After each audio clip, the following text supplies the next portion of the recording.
आरती ही खूप गरीब मुलगी होती. ती जवळच असलेल्या एका शाळेत शिकत होती. वर्गातील श्रीमंत मुली तिची सतत चेष्टा करायच्या. एके दिवशी तिच्या वर्गातील हर्षिता नावाच्या मुलीचे तिच्या बॅगेतून 500 रुपये चोरीला गेले. तेव्हा मॅडमने वर्गातील सर्व मुलामुलींच्या बॅग चेक करायला सुरुवात केली. जेव्हा मॅडम आरतीजवळ तिची बॅग चेक करायला गेल्या तेव्हा आरतीने तिची बॅग छातीशी घट्ट धरली आणि ती बॅग चेक करू देणार नाही असे म्हणत होती. मग मॅडमने तिला खूप मारलं आणि तिला शाळेच्या प्रिन्सिपल मॅडमकडे घेऊन गेल्या. जेव्हा प्रिन्सिपल मॅडमने आरतीची बॅग उघडली तेव्हा आरतीच्या बॅगेत वर्गातल्या टॉप मुलींपैकी एक असलेली आरती तितकीच हुशार आणि सुंदर मुलगी होती. अभिमानाची गोष्ट म्हणजे ती दरवर्षी वर्गात टॉप यायची. तर हर्षिता तितकीच खोडकर आणि गर्विष्ठ मुलगी होती. ती एका श्रीमंत बापाची मुलगी देखील होती. गरीब मुलांना मोफत शिक्षण देण्यासाठी हर्षिताचे वडील या शाळेला दरवर्षी निधी देत असत. यावरून हर्षिता अनेकदा तिच्या वर्गातील ज्या ज्या गरीब मुली स्कॉलरशिपमधून या चांगल्या शाळेत शिकत होत्या त्या गरीब मुलींना हर्षिता सतत टोमणे मारत असत. ही शाळा शहरातील सर्वात प्रसिद्ध आणि सर्वोत्कृष्ट शाळांपैकी एक होती. कारण या शाळेत शिक्षण घेतलेली मुले आज कोणी कलेक्टर, कुणी डॉक्टर, कुणी वकील तर कुणी पोलीस अशा चांगल्या पोस्टवर होती. म्हणूनच या शाळेचे खूप नाव होते. एके दिवशी हर्षिता तिच्या मैत्रिणीसह आरतीच्या बेंचजवळ गेली आणि ती आरतीची बॅग चेक करू लागली. तेव्हा आरतीने तिची बॅग छातीजवळ धरली. तिच्या मागे हर्षिता आणि तिच्या काही मैत्रिणी देखील उभ्या होत्या. कळत नाही त्यांच्या मनात या गरीब आरतीबद्दल काय द्वेष होता. जेव्हाही त्या मुलींना मोकळा वेळ मिळायचा तेव्हा त्या एक गरीब मुलीजवळ जाऊन तिला त्रास द्यायच्या आणि आतासुद्धा त्या जाणून बुजून तिची बॅग ओढत होत्या आणि तिला विचारत होत्या की यात असं काय आहे जे तू आम्हाला दाखवत नाहीस. आरतीने तिची बॅग पूर्ण ताकदीने छातीशी घट्ट धरली आणि ती रडू लागली. हर्षिताच्या मैत्रिणींनी बॅगेच्या ओढताने तिची ओढणी काढली होती आणि त्यांनी तिचे सर्व केस विस्कटले होते. तर कोणी तिची वेणी ओढत होते. तेव्हा अचानक बाहेरून एक मुलगी धावत आली आणि म्हणाली, रागिनी मॅडम वर्गात येत आहेत. हर्षिता आणि तिच्या मैत्रिणी घाबरल्या होत्या. त्या लगेच आपापल्या जागेवर जाऊन बसल्या. रागिनी मॅडम खूप कडक होत्या. विद्यार्थी श्रीमंत बापाचा असो किंवा गरीबाचा याने त्यांना काही फरक पडत नव्हता. आरतीने देवाचे आभार मानून तिने पटकन तिची बॅग तिच्यासमोर बेंचवर ठेवली आणि ती तिचे स्वरूप जुळू लागली. पण तोपर्यंत रागिनी मॅडम वर्गात आल्या होत्या. सगळी मुलं शांत बसली होती. रागिनी मॅडमचे आरतीकडे लक्ष गेले तेव्हा आरतीची अवस्था पाहून त्या थक्क झाल्या. त्या आरतीला विचारू लागल्या की तू तुझा असा अवतार का केला आहे, जसे काही तू शेतातून डायरेक्ट शाळेत आली आहे. रोज तुझा अवतार असाच असतो आणि त्यावर तुझ्याकडे कारणे पण असतात की कधी तुझे काम पूर्ण होत नाही तर कधी तुला शाळेत यायला उशीर होतो. तुझ्याकडे पाहिल्यावर असे वाटते की सकाळी उठल्यावर तू तोंडही धुत नाहीस आणि तशाच अवस्थेत शाळेत येते. रागिनी मॅडमने आरतीला बडबड केल्यावर सर्व मुले आपापसात बडबड करत होती. हर्षिताचा आवाज तर सर्वात मोठा होता. हर्षिता म्हणाली, मॅडम तिचे आई वडील तिला शेतात काम करायला लावतात. जर तिने शेतात काम केले नाही तर तिला 2 वेळचे जेवण कसे मिळणार. यावर वर्गातील सर्व मुली आरतीवर हसायला लागले. पण रागिनी मॅडमने त्यांच्या हातातील काठी समोरच्या टेबलवर मारून त्या आवाजाने त्यांनी सगळ्यांना गप्प केले आणि त्या हर्षिताला म्हणाल्या, मी बोलत असताना तुला मध्ये कोणी बोलायला सांगितले होते. मी तुला विचारले का आरती काय करते काय नाही. आता जर तू मध्ये बोलण्याचा प्रयत्न केलास तर मी तुला वर्गातून हाकलून देईल. आरतीने तोपर्यंत स्वतःला व्यवस्थित केले होते. सॉरी मॅडम म्हणत हर्षिता खाली बसली. जराही विलंब न लावता रागिनी मॅडमही मुलांना शिकू लागल्या. इंग्रजीचा तास चालू होता आणि त्या मुलांना इंग्रजीत लेक्चर देत होत्या. आरती गरीब कुटुंबातील असूनही शाळेत अभ्यासात A ग्रेड मिळणाऱ्या मुलांपैकी एक होती. समोरच्या ब्लॅकबोर्डवर मॅडमने लिहिलेले आरती आपल्या वहीत लिहून घेत होती. पण त्याच क्षणी सर्वांना धक्का बसला. वर्गात हर्षिताचा आवाज घुमला, मॅडम माझ्या बॅगेतून पैसे चोरीला गेलेत. माझे पैसे माझ्या बॅगेतून कोणीतरी काढून घेतले आहेत. रागिनी मॅडमचा ब्लॅकबोर्डवर फिरणारा हात थांबला. त्यांनी हर्षिताला विचारले, काय झाले. हर्षिता उठली आणि म्हणाली, मॅडम मी माझ्या बॅगेत कंपासमध्ये 500 रुपयांची नोट ठेवली होती. कोणीतरी ते माझ्या बॅगेतून मधल्या सुट्टीत काढून घेतले आहे. मॅडम म्हणाल्या, बॅगेत नीट चेक कर. पण तू इतके पैसे शाळेत का घेऊन आली होतीस? तर हर्षिताने अतिशय उद्धट स्वरात सांगायला सुरुवात केली की ते पैसे माझ्या वडिलांनी दिले होते. आज मी डबा आणला नव्हता म्हणून दुपारच्या जेवणासाठी मला माझ्या वडिलांनी ते पैसे दिले होते. मग आज मी काय खाणार? माझ्याकडे पैसे नाहीत आणि कोणी माझ्या बॅगेतून ते पैसे काढले ते मला माहीत नाही. रागिनी मॅडमने प्रत्येक मुलामुलींच्या चेहऱ्याकडे पाहिले आणि मग त्यांनी स्वतः येऊन हर्षिताची बॅग तपासली, पण तिच्या बॅगेत पैसे नव्हते. मग रागिनी मॅडमने एका मुलाला वर्गाचे दार बंद करण्यास सांगितले, जेणेकरून या वर्गाच्या खोलीतून कुणीही बाहेर जाणार नाही. त्यांनी स्वतः पहिल्या बेंचवर असलेल्या 4 मुलींच्या बॅग चेक केल्या. सर्व काही तपासले, पण पैसे नव्हते. त्यानंतर त्याच 4 मुलींना बेंचच्या प्रत्येक लाईनमध्ये उभे करून सगळ्यांच्या बॅग चेक करायला सांगितल्या, जेणेकरून पैसे ज्यांनी चोरले असेल ते त्याच्याकडे सापडतील. सर्व मुलामुलींचे खिसे आणि बॅग चेक केले जात होते. मग अचानक वर्गातील कोपऱ्यातून 2 मुलींच्या भांडणाचा आवाज येऊ लागला. मॅडमने वळून पाहिले तर कोपऱ्यात 2 मुली उभ्या राहून बॅग हिसकवण्याचा प्रयत्न करत होत्या. हर्षिताच्या चेहऱ्यावर हास्य होते. खरं तर हर्षिताचे पैसे वगैरे चोरीला गेले नव्हते. या बहाण्याने आरतीची बॅग चेक केली जाईल आणि सत्य बाहेर यावे म्हणून तिने हा सगळा प्रकार जाणीवपूर्वक खेळला होता. आरतीच्या बॅगेत असे काय होते की ती कोणाला तिच्या बॅगेला स्पर्शही करू देत नव्हती. रागिनी मॅडम कोपऱ्यातल्या मुलींजवळ गेल्या आणि विचारले, काय झाले? तुम्ही दोघी गोंधळ का करत आहात आणि हिची बॅग का ओढत आहात? दोन्ही मुली म्हणू लागल्या, मॅडम तुम्हीच सांगितलं होतं की सगळ्यांची बॅग चेक करा, पण ही आरती आम्हाला तिची बॅग चेक करू देत नाही. रागिनी मॅडम आरतीकडे बघून म्हणाल्या, संपूर्ण वर्गातील मुलांनी त्यांच्या बॅग चेक करू दिल्या. मग तुला काय प्रॉब्लेम आहे? तुझी बॅग काढून त्यांच्या हातात दे, ते चेक करतील. पण आरतीने नाहीमध्ये मान हलवली. ती म्हणाली, नाही, मी माझी बॅग चेक करू देणार नाही.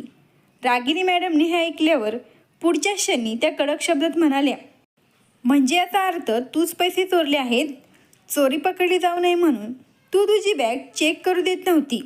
हे ऐकून आरती पुढच्या क्षणात पुन्हा नाहीमध्ये मान हलू लागली आणि ती डोळ्यातील अश्रू पुसत म्हणाली, नाही मॅडम, मी कसलीच चोरी केली नाही. मला हर्षिताचे पैसे चोरण्याची काय गरज आहे? मी तर तिच्या बेंचजवळसुद्धा जात नाही, ना कधी तिच्या बॅगेला हात लावते. प्लीज माझी बॅग चेक करू नका. हर्षितासुद्धा तिथे आली होती.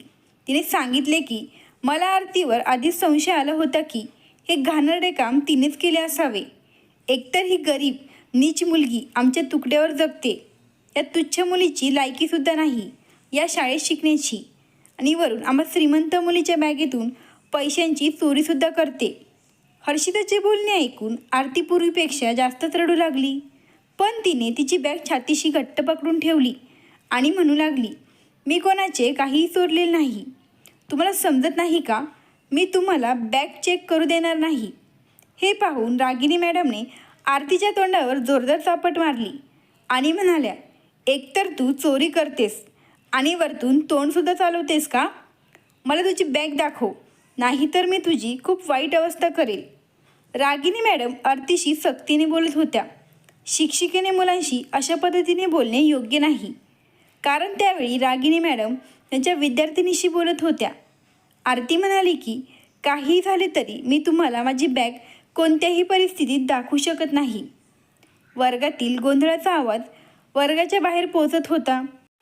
वर्गात अशी 5-6 मुले उपस्थित होती जी गरीब कुटुंबातील होती आणि इथे स्कॉलरशिपमधून शिकत होते. जेव्हा त्यांनी प्रकरण हाताबाहेर गेलेले पाहिले आणि आरतीला मॅडमचा मार खाताना पाहिले, तेव्हा त्यांना स्वतःवर ताबा ठेवता आला नाही. त्यांनी काळजीपूर्वक वर्गातून बाहेर पडून शाळेच्या मुख्याध्यापिकेला घटनेची माहिती दिली. ही बातमी शाळेच्या मुख्याध्यापिकेपर्यंत पोहोचताच काही वेळाने मुख्याध्यापिका सुष्मिता मॅडम वर्गाजवळ पोहोचल्या आणि त्यांनी जोरात दरवाजा उघडला. तेव्हा त्यांच्या भारदस्त आवाजाने रागिनी मॅडम डचकल्या होत्या. सुष्मिता मॅडम एकदम कडक आवाजात म्हणाल्या, रागिनी मॅडम, तुमच्या वर्गात कसला गोंधळ चालू आहे? इथे काय चाललंय ते मला समजेल का? आजच्या आधी सुष्मिता मॅडमला इतकं रागात कोणीच पाहिलं नव्हतं. पण रागिनी मॅडम त्यांच्या बचावात काही बोलायच्या आणि आरतीबद्दल सगळे सांगायच्या आधीच सुष्मिता मॅडमने हात वर करून सगळ्यांना गप्प केले आणि त्यांनी सांगितले की या मुलीला घेऊन माझ्या ऑफिसमध्ये या. मग रागिनी मॅडम आरती आणि हर्षिताला घेऊन मुख्याध्यापिकांच्या ऑफिसमध्ये गेल्या. समोर चेअरवर रागिनी मॅडम बसल्या होत्या. सर्वप्रथम हर्षिताला सुष्मिता मॅडमने जवळ बोलावून घेतले आणि तिला विचारले असता हर्षिताने तीच रटर स्टोरी सांगितली की आरतीने तिच्या बॅगमधून पैसे चोरले आहेत. सुष्मिता मॅडम एक मृदू आणि प्रेमळ स्वरात बोलणाऱ्या बाई होत्या. त्या हर्षिताला म्हणाल्या, आरतीने तुझे पैसे चोरले हे तू एवढ्या आत्मविश्वासाने कसे सांगू शकतेस? यावर हर्षिताने सांगितले की आरतीने तिची बॅग चेक करू दिली नाही म्हणून रागिनी मॅडमने तिला कानाखाली देखील मारली. तरीही तिने बॅग दाखवण्यास नकार दिला. म्हणजे याचा अर्थ असा आहे की आजवर शाळेत झाल्या सर्व चोऱ्या आरतीनेच केल्या आहेत. हे सर्व ऐकून रागिनी मॅडमने हर्षिताला वर्गात जायला सांगितले. हर्षिता तिथून निघून गेली. पण मॅडम तिथेच हजर होत्या. त्यानंतर त्यांनी आरतीला त्यांच्या जवळ बोलावले. आरती घाबरत रडत सुष्मिता मॅडमच्या जवळ गेली. ती अजूनही तिची बॅग तिच्या छातीजवळ धरून होती. तिचे केस विस्कटलेले होते आणि तिच्या चेहऱ्यावर रागिनी मॅडमच्या बोटांचे ठसे होते. आरतीच्या चेहऱ्यावरच्या खुणा पाहून सुष्मिता मॅडमने रागिनी मॅडमकडे मोठ्या रागाने पाहिले आणि मग रागिनी मॅडमला समोरच्या खुर्चीवर बसायला सांगितलं आणि आरतीलाही त्यांच्या जवळ बसायला सांगितलं. आरती पूर्णपणे घाबरली होती. सुष्मिता मॅडमच्या जवळ असलेल्या खुर्चीवर जाऊन बसली. सुष्मिता मॅडम आरतीला विचारू लागल्या, सांग काय प्रकरण आहे? यावर आरती ढसाढसा रडू लागली आणि म्हणाली की हर्षिता नेहमी माझ्याशी खूप वाईट वागते.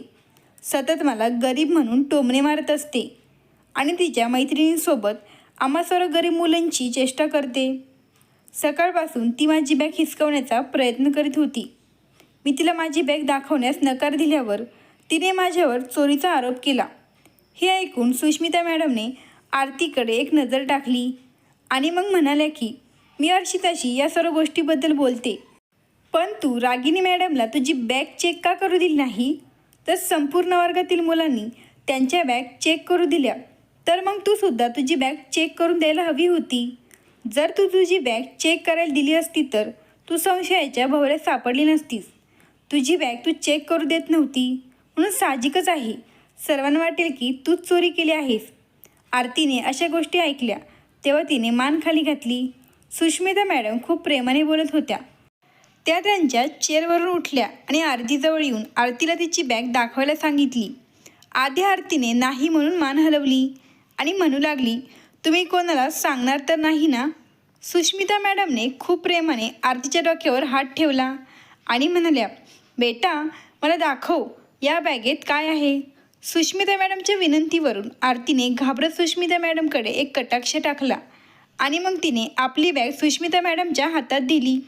सुष्मिता मॅडम आरतीची बॅग चेक करू लागल्या तेव्हा आश्चर्याने त्यांचे डोळे विस्फारले. पुढच्या क्षणी त्यांच्या डोळ्यातून अश्रू वाहू लागले होते. त्यांनी बॅग त्यांच्याजवळ ठेवली आणि मग रडत रडत आरतीला मिठी मारली. हे दृश्य पाहून सुष्मिता मॅडम अजूनही थक्क होऊन उभ्या होत्या. शेवटी आरतीच्या बॅगेत असं काय होतं जे पाहून सुष्मिता मॅडमला रडू आले. तेव्हा सुष्मिता मॅडमने आरतीची बॅग उघडली तेव्हा बॅगेच्या एका बाजूला पिशवीत भाजी आणि पावाचे अर्धवट खाल्लेले तुकडे होते. हे सर्व बघून सुष्मिता मॅडमला कुठेतरी समजले होते की प्रकरण काय आहे. हे सर्व पाहून त्यांना स्वतःवर ताबा ठेवता आला नाही म्हणून त्यांनी आरतीला छातीशी घट्ट मिठी मारली. तर रागिनी मॅडमला स्वतःवर ताबा ठेवता आला नाही. त्या उठल्या आणि आरतीच्या बॅगजवळ आल्या आणि बघू लागल्या.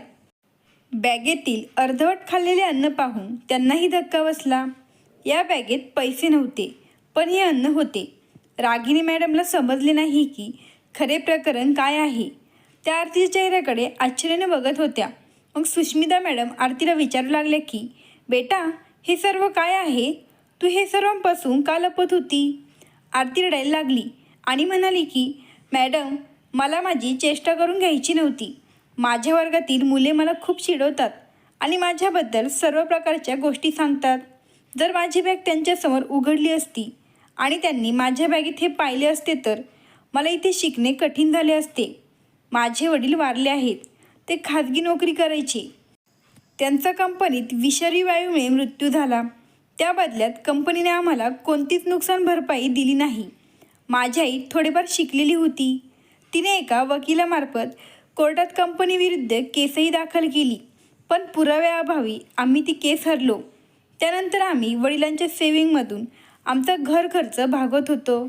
पण त्यातून आम्ही किती दिवस घर खर्च भागवू शकणार? माझी आईसुद्धा एका कंपनीत काम करत होती, पण वडिलांच्या टेन्शनमुळे ती खूप आजारी पडली. सतत सुट्टीवर असल्यामुळे माझ्या आईला कंपनीतून कामावरून काढून टाकण्यात आले आणि त्यानंतर आमच्यावर उपासमारीची वेळ चालू झाली. मला माझ्यापेक्षा लहान एक बहीण आणि भाऊ आहे. ते लहान आहेत आणि ते कोणतेही काम करू शकत नाही. मी या शाळेतून स्कॉलरशिपमधून माझे शिक्षण करते. माझे स्वप्न आहे की मी मोठी झाल्यावर स्वतःच्या पायावर उभी राहून माझ्या आई आणि भावंडांचा सांभाळ करेल, जेणेकरून त्यांना कधीही कोणासमोर हात पसरावे लागणार नाहीत. काही दिवसांपूर्वी मी 2 दिवस उपाशी होते आणि फक्त पाणी पिऊन जगत होते. शाळेत येत असताना वाटेत एका हॉटेलकडे माझे लक्ष गेले. तो माणूस तिथे पावभाजी आणि इतर खाद्यपदार्थ विकत होता. त्याला पावभाजी विकताना पाहून मी त्याच्या दुकानाजवळ गेले. तो लोकांचे उरलेले अन्न एका बाजूला असलेल्या डब्यात टाकत असल्याचे मी पाहिले. कदाचित त्याने ते अन्न भटक्या कुत्र्यांसाठी ठेवलेले असावे. परंतु मी ते अन्न पाहिल्यावर माझ्या तोंडाला पाणी सुटले. मी त्याच्याकडे गेले आणि त्यांना हळूच विचारले, मला हे अन्न मिळेल का? त्याने माझ्याकडे आश्चर्याने पाहिले आणि विचारलं, या अन्नाचं तू काय करणार? हे लोकांचे उष्टे अन्न आहे. दुकान बंद झाल्यानंतर मी हे अन्न कुत्रे मांजरांना टाकतो. यावर मी त्यांना पुन्हा विचारलं, मी हे अन्न नेऊ शकते का? तो म्हणू लागला, पण हे लोकांचे उष्ट अन्न आहे. मी हो म्हटलं. चालेल, अन्न तर अन्नच असते ना. बरं ठीक आहे, तू घेऊन जाऊ शकतेस. त्यांनी मला ते घेण्यास परवानगी दिली. मी ते अन्न घेऊन पुढे जाऊन एका झाडाखाली बसले. भुकेमुळे माझी अवस्था वाईट झाली होती. प्रथम मी ते अन्न स्वतः खाल्ले आणि उरलेले अन्न माझ्या आई आणि लहान बहीण भावंडांना नेण्यासाठी माझ्या बॅगेत ठेवले. त्यानंतर पुढे हे माझे रोजचेच काम झाले. मी रोज तिथून जाते आणि उरलेले अन्न घरी आणते. माझ्या आई आणि बहीण भावालाही माहीत आहे की मी त्यांच्यासाठी हॉटेलमधून उरलेले अन्न घेऊन जाते. भले हे अन्न उष्ट असले तरी आमच्यासाठी ते खूप मौल्यवान आहे. मी फक्त याच प्रयत्नात आहे की लवकरात लवकर मी माझे शिक्षण पूर्ण करून चांगल्या ठिकाणी नोकरीला लागावे, जेणेकरून मी माझ्या घरची परिस्थिती सुधारू शकेल. हे सर्व ऐकल्यानंतर रागिनी मॅडमच्याही डोळ्यात पाणी आले. त्यांना आता स्वतःचीच लाज वाटू लागली आणि त्या विचार करू लागले की मी या गरीब मुलीवर हात का उचलला. सुष्मिता मॅडमने हसून आरतीला प्रोत्साहन दिले आणि म्हणाल्या की 100 पैकी फक्त 5% मुले अशी आहेत जी शिक्षणासाठी एवढा त्रास सहन करतात. देव तुला एक ना एक दिवस नक्कीच यशस्वी करेल आणि मीही तुला सर्व प्रकारे मदत करीन. त्यानंतर सुष्मिता मॅडमनी आरतीला वर्गात जायला सांगितले. आरती तिच्या वर्गात गेली, पण सुष्मिता मॅडम आणि रागिनी मॅडम कितीतरी वेळ विचार करत होत्या आणि मग दुसऱ्या दिवशी त्यांनी आरतीच्या आईला शाळेत बोलावून घेतले आणि आरतीच्या आईला शाळेत सेविका म्हणून रुजू केले. आरतीच्या आईला शाळेकडून चांगला पगारही ठरवण्यात आला. त्यांच्यावर छोटी छोटी कामे सोपवण्यात आली, जेणेकरून त्या त्यांच्या तब्येतीची काळजी घेईल आणि प्रामाणिकपणे कमाईही करू शकेल. शाळेत एका कार्यक्रमाचं आयोजन करण्यात आलं होतं, जिथे आरतीसारख्या मुलींचा आणि त्यांच्या पालकांचा सत्कार करण्यात आला. जेवढे गरीब असूनही दरवर्षी वर्गात चांगले मार्क मिळवतात त्यांना बक्षीस देण्यात आले आणि सांगण्यात आले की मुलं श्रीमंत असो की गरीब, आमच्या नजरेत सर्व समान असतात. त्यानंतर आरतीसोबत हळूहळू मुलांचे वागणे काहीसे चांगले झाले होते. हळूहळू वेळ निघून गेली आणि एक वेळ अशी आली की आरती डॉक्टर झाली. तिचे लहान बहीण भाऊही शिक्षण घेत होते. एका कार्यक्रमात तिला बोलण्यात आले होते. विद्यार्थ्यांना आरती भाषण देताना म्हणाली, वाईट काळात लोकांचे उष्टे अन्न खाऊन मी दिवस काढले आहेत. या प्रवासात मला चांगले आणि वाईट लोकही मिळाली, पण मी इथे फक्त चांगल्या लोकांचा अनुभव सांगणार आहे. जर वाईट लोकांचा अनुभव सांगितला तर ते म्हणतील, हिला आम्ही डिवचले नसते तर आज ही डॉक्टर झाली नसती. मी तुम्हाला एवढेच सांगेल की आपल्या अभ्यासावर लक्ष केंद्रित करा, जेणेकरून आपले स्वप्न आपल्याला पूर्ण करता येईल. मित्रांनो, ही कथा आवडल्यास लगेच सबस्क्राईब करा.